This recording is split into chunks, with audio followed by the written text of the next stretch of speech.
Welcome to Stories by King Chico. Today I bring you a straight-up, terrifying, real-life supernatural thriller. This is a true story that will leave you questioning everything and maybe everyone. So sit back, relax, and enjoy this eerie tale. When I was a child, we lived in Bukit Timah, Singapore, in a spacious home surrounded by tall walls and lush greenery. It was the kind of place where families felt safe, until we met Maggie. We had many housemaids over the years, but Maggie stood out. She was young, beautiful, and Filipina, sent to work for us through an agency. From the start, she was polite, hard-working, and respectful. There was nothing unusual about her, at least not at first. One humid afternoon, Maggie returned from school and found the house locked. She had accidentally left the keys inside, and with no one home to let her in, she did something no human should be able to do. The front gate was locked, and the only way in was over the 7-foot-high concrete wall topped with barbed wire. Any normal person would have waited or called for help. But Maggie didn't hesitate. She climbed, not in a clumsy, desperate way like someone struggling to scale a fence, but with an unnatural, fluid motion. Her body twisted like a snake, her hands gripped like a monkey. She moved too fast, too effortlessly. The way she avoided the sharp, twisted barbed wires, it was like she had done this 100 times before. When my father arrived home that evening, he noticed Maggie inside the house and asked how she got in. She hesitated, then she lied. But my father wasn't convinced. He pressed for the truth, and eventually he called in the local street vigilantes, a group of security enforcers known for keeping order in the neighborhood. They didn't believe her either. "Show us," they said. The moment Maggie scaled the wall again, the vigilantes panicked. One of them turned and ran, refusing to stay another second. My father just stood there frozen, his face drained of color. Something wasn't right with Maggie.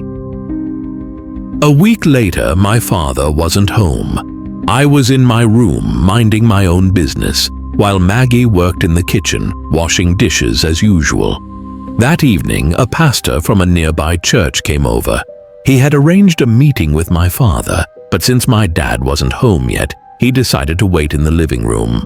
At some point, the pastor went to the restroom, but on his way back, he stopped by the kitchen to get a drink of water. And that's when he saw it. Maggie stood by the sink washing the dishes, humming a strange, eerie melody. Her back was turned, but something was terribly wrong. She had a tail and horns, like a goat. The pastor's blood ran cold. He stood there frozen, watching as Maggie washed the dishes, completely unaware that she had revealed her true form. Slowly, the pastor backed away. He returned to the living room, his face pale, hands trembling. He didn't drink that glass of water anymore. When my father finally came home, the pastor pulled him aside and whispered, "Your housemaid. She's not human." That night, my father and the pastor confronted Maggie. She denied everything at first. Then, at past midnight, she broke down and confessed. As she confessed, the wind outside began to howl. It was a very scary moment. She admitted that she wasn't like other people. She told my father that some of his staff at work were also her kind, and that they held midnight meetings in Chinatown's hidden alleys.